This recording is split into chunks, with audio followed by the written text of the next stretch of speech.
Dentro da nossa psique, temos um espaço chamado silêncio interior, e é aqui que muitas vezes encontramos a verdadeira essência de quem somos.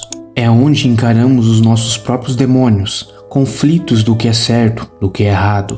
É nesse momento de recolhimento que podemos nos conectar profundamente com nós mesmos, longe das preocupações e ansiedades que muitas vezes nos deixam mal.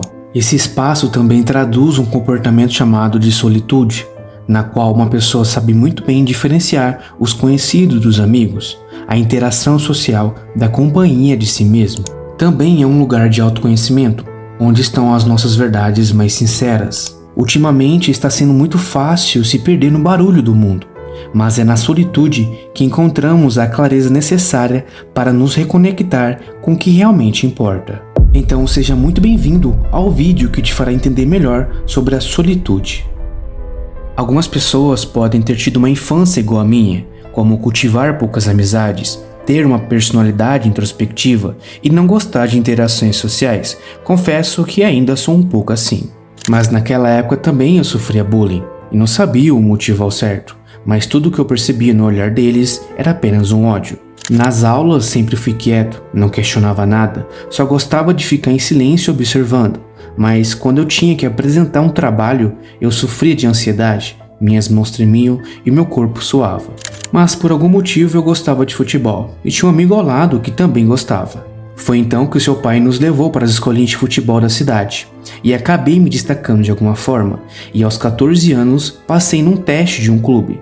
Porém, isso ficava a mais de 400 quilômetros de distância da minha casa, mas mesmo assim eu acabei indo. Lá eu fiquei vivendo com mais de 20 pessoas em um alojamento por meses. Enquanto os outros iam para festas, eu ficava apreciando o momento presente e percebi o quão importante era ficar sozinho, só eu com meus pensamentos. Mas todo aquele ambiente me deixou deprimido e o meu sonho tinha se tornado um verdadeiro fardo, e por conta disso eu acabei voltando para casa.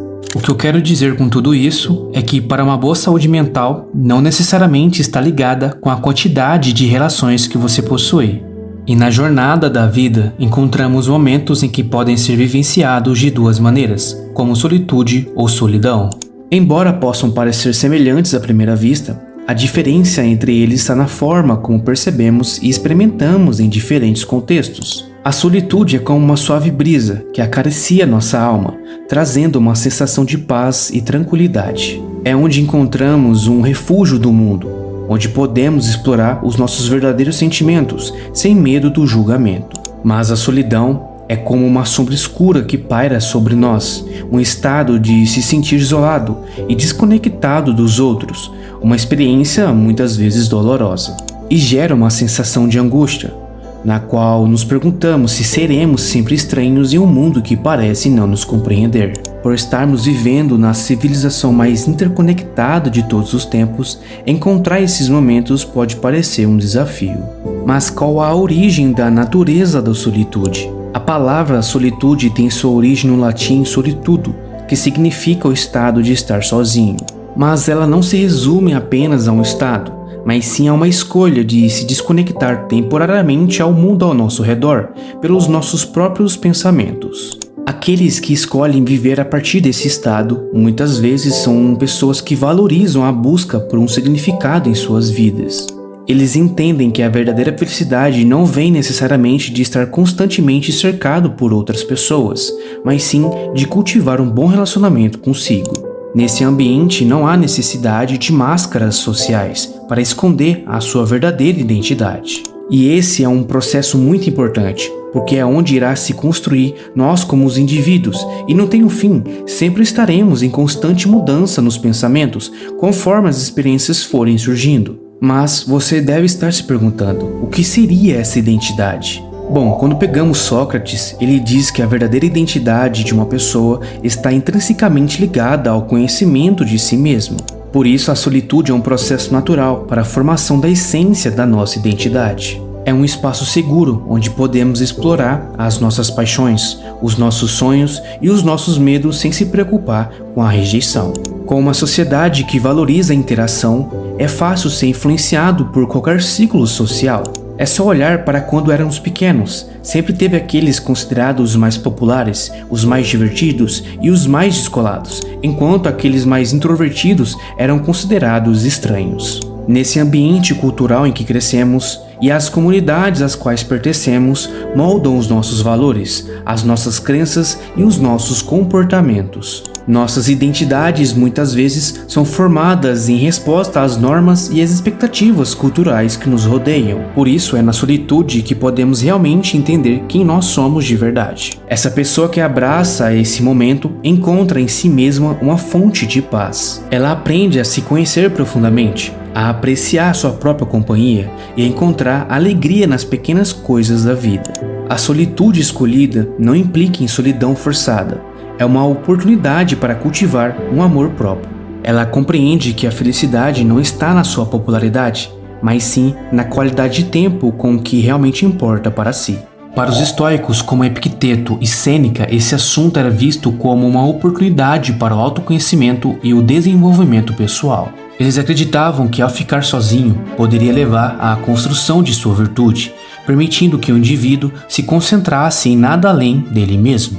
Mas no contexto cristão, por exemplo, esse momento muitas vezes é associado à contemplação espiritual e à comunhão com Deus. Eremitas e monges buscavam ficar sozinhos para se dedicar à oração, à meditação e à renúncia aos desejos carnais, buscando uma vida mais próxima com Deus. Friedrich Nietzsche, um dos filósofos mais provocativos e influentes do século XIX, dedicou uma parte de suas reflexões sobre a condição humana e as questões fundamentais da existência. Entre os temas abordados por Nietzsche, esse ambiente de quietude emerge como conceito crucial, explorado em obras como Assim Falou Zaratustra e Humano Demasiado Humano. Para Nietzsche, esse estado não deve ser evitado, mas ser visto como uma condição necessária para o florescimento do indivíduo. Por exemplo, na obra Assim Falou Zaratustra, Nietzsche apresenta Zaratustra como um personagem que busca quietude como uma condição para o desenvolvimento. Então, o Zaratustra retira-se para as montanhas em busca de reflexão e meditação sobre si mesmo. Nietzsche argumenta que esse momento não é apenas um estado de isolamento físico, mas sim um espaço interior onde o indivíduo pode se libertar das influências externas e enfrentar as suas próprias ideias e valores. Mas em Humano Demasiado Humano, Nietzsche aborda a solidão por uma perspectiva mais crítica. Observa como ela pode surgir como resultado do distanciamento do indivíduo em relação à sociedade. Ele examina os efeitos dessa condição na psique humana, destacando tanto os aspectos positivos como a liberdade e a autenticidade, quanto os aspectos negativos como o isolamento e a alienação. Por isso, Nietzsche nos desafia a questionar as narrativas convencionais que retratam esse ambiente como algo negativo ou indesejado. Ele nos encoraja a enxergá-la como um espaço de liberdade, onde podemos nos reconectar com a nossa própria essência e criar novos valores. Quando falamos da ideia de viver uma vida mais só, pode parecer contraintuitiva, principalmente para os jovens que buscam por uma validação para ser aceitos em grupos sociais. No entanto, é precisamente nesse momento de distanciamento das influências da massa que vamos encontrar a clareza necessária para seguir o nosso próprio caminho. Em vez de temê-la ou evitá-la, podemos abraçar a solitude como um caminho para a nossa autodescoberta. A verdade é que ela pode ser uma ferramenta poderosa para um crescimento pessoal. Vejo essa vida como um terreno fértil para a criatividade, longe das distrações, que nos permite ser livres para explorar novas ideias, novos hobbies e novos projetos pessoais. E ainda podemos refletir sobre nossas emoções, pensamentos e experiências sem ser influenciados por outros. Isso nos permite entender melhor o que queremos e o que nos faz feliz. Ela também serve como espaço para o descanso da vida. Podemos desacelerar, relaxar e recarregar as nossas energias. E à medida que mergulhamos na solitude, descobrimos um espaço para explorar as profundezas do nosso ser. É onde encontramos respostas para perguntas que nem mesmo sabíamos que tínhamos. É um momento para perdoar as nossas falhas, aceitar as nossas imperfeições e nos comprometer com um processo contínuo de evolução. No entanto, ao mesmo tempo que abraçamos tudo isso, também descobrimos que não estamos completamente sozinhos, porque encontramos uma conexão mais profunda com tudo que nos rodeia, com a natureza ou com os outros seres humanos. É como se, ao nos retirarmos para dentro de nós mesmos, nos tornássemos mais conscientes da vastidão do universo. E ao emergir desse estado, trazemos conosco não apenas uma compreensão mais profunda de quem somos, mas também um profundo senso de conexão e pertencimento ao mundo. Espero que tenha entendido que com ela aprendemos a nos amar e a nos valorizar, e a encontrar uma força e uma confiança em nossa própria companhia. Comente aí o que você achou desse vídeo e deixe nos comentários algumas sugestões do que vocês querem ver aqui no canal.